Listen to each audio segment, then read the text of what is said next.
This is a country which is starting to feel the very real fear of hunger. The weather is turning from early autumn warmth to a sharp chill. Several areas are reporting drought, which adds to the sense of growing catastrophe. At Maidan Wardak, 50 miles west of Kabul, a crowd of several hundred men had gathered in the hope of getting flour from an official distribution point. The flour was provided by the World Food Programme. Taliban soldiers kept the crowd reasonably quiet, but people who were told they weren't eligible for a handout were angry and frightened. "The winter is nearly here," said one old man. "I don't know how I'll get through it if I can't make bread." The WFP is faced with having to raise its supplies to Afghanistan to help more than 22 million people.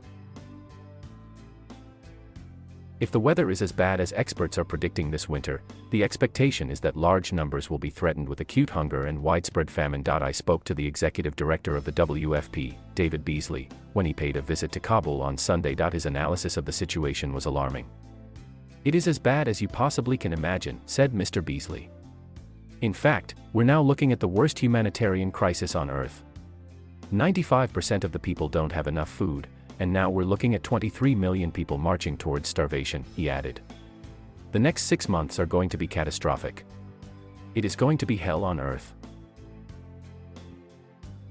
Before the Taliban took power in Afghanistan in August, there was confidence that the government of President Ashraf Ghani would be able to cope with the threat of a bad winter, given the help of the international community.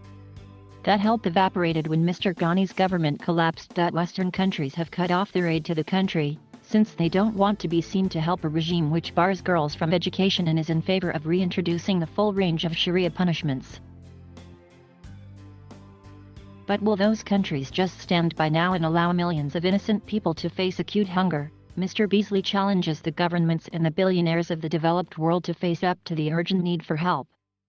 To the world leaders, to the billionaires, imagine that this was your little girl or your little boy, or your grandchild about to starve to death, he said.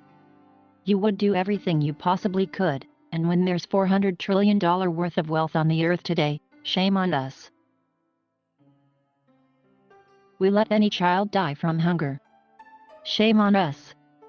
I don't care where the child is, he adds. In the city of Bamiyan in central Afghanistan, where in 2001 the Taliban destroyed the ancient and beautiful statues of the Buddha, carved into the cliffside in the 6th century, we went to meet a widow, Fatima, and her 7 children aged from 3 to 16.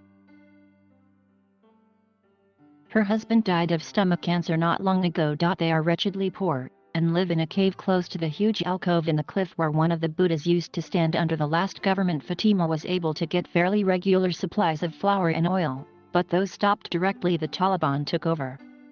Fatima used to make a little money weeding the soil for a nearby farmer. Now, though, the drought which has been afflicting this area means that fewer crops have survived, and there is no work for her. I'm frightened, she says. I've got nothing to give the children. Soon I'll have to go out and beg. Some parents have sold their daughters off to older men in marriage. Fatima has refused to do that.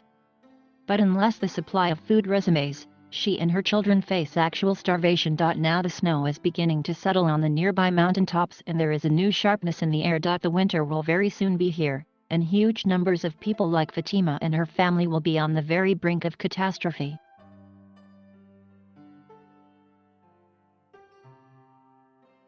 Thank you for watching. Please subscribe